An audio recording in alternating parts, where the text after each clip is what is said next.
The DOH confirms that the previously reported fifth case of corona disease 2019 or COVID-19 as the first case of local transmission in the country.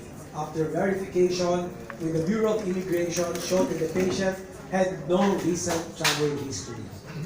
DOH also reported, or rather DOH also reports that the patient's wife tested positive for COVID-19 after contact tracing activities were prompted. This brings the total number of COVID-19 cases in the country to 6. The sixth confirmed case is a 59-year-old female who presented with cough and was admitted at the Research Institute of Tropical Medicine, or RITM, on March 5.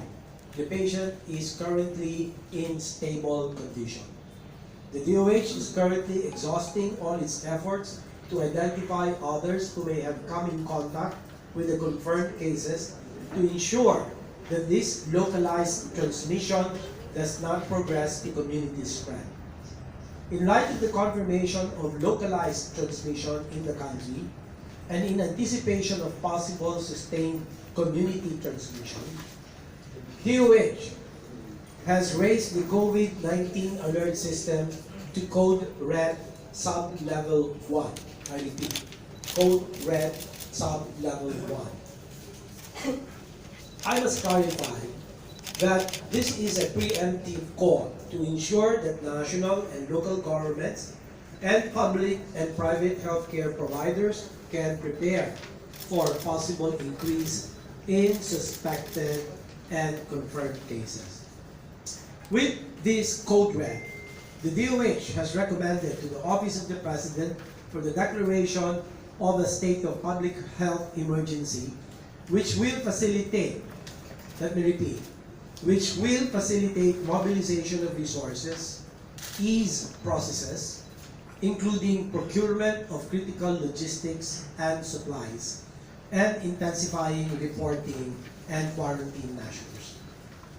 At this stage of localized transmission, intensified contact tracing and home quarantine of close contacts of confirmed cases, improved hospital preparedness, enhanced severe acute respiratory illness surveillance, and activation of other laboratories outside of RITM to increase capacity to diagnose are now being implemented.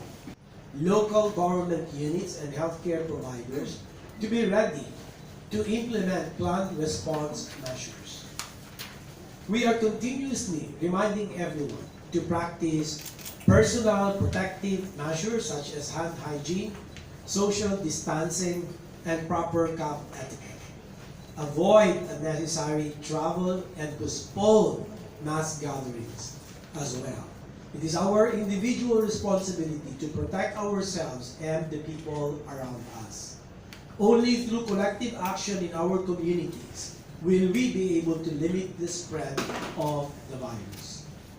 However, once there is sustained community transmission or an increasing number of local cases whose links cannot be established, the strategy will be shifted from an intensive contact tracing to the implementation of community-level quarantine or lockdown, and or possibly suspension of work or school. This will be implemented in municipal, city, or provincial scale as may be warranted. Augmentation of health staff from unaffected areas and uniformed personnel will also be facilitated. Prevention and containment. Hence, the DOH is placing expansion of testing centers as one of its topmost priorities. Lastly, updates on contact tracing.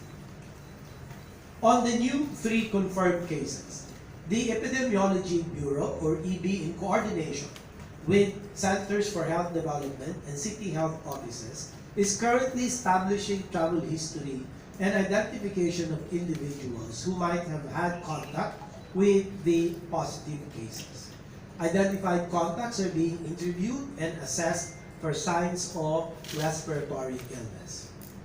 We will be prioritizing testing of these symptomatic individuals found to have had close contact with the confirmed cases.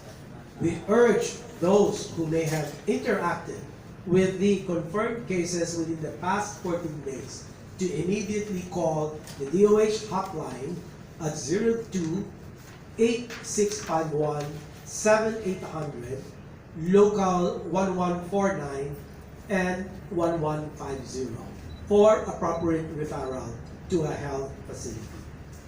DOH reiterates that based on current data, this is very important. I have said this before, I'll say it over and over again.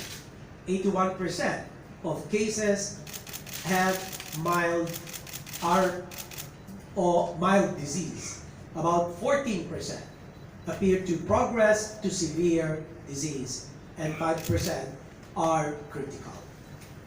For persons with known history of exposure or travel and with mild symptoms including cough, fever, cold, and sore throat, DOH is advising you to undergo home quarantine and contact your respective city, municipal health office for proper assessment, monitoring, and management. Let me reiterate, we have recommended the declaration of a state of public health emergency despite the fact that we only have 2 cases constituting localized transmission. Trust that the Department of Health is proceeding with utmost vigilance and is working vigorously to protect Filipinos against COVID-19.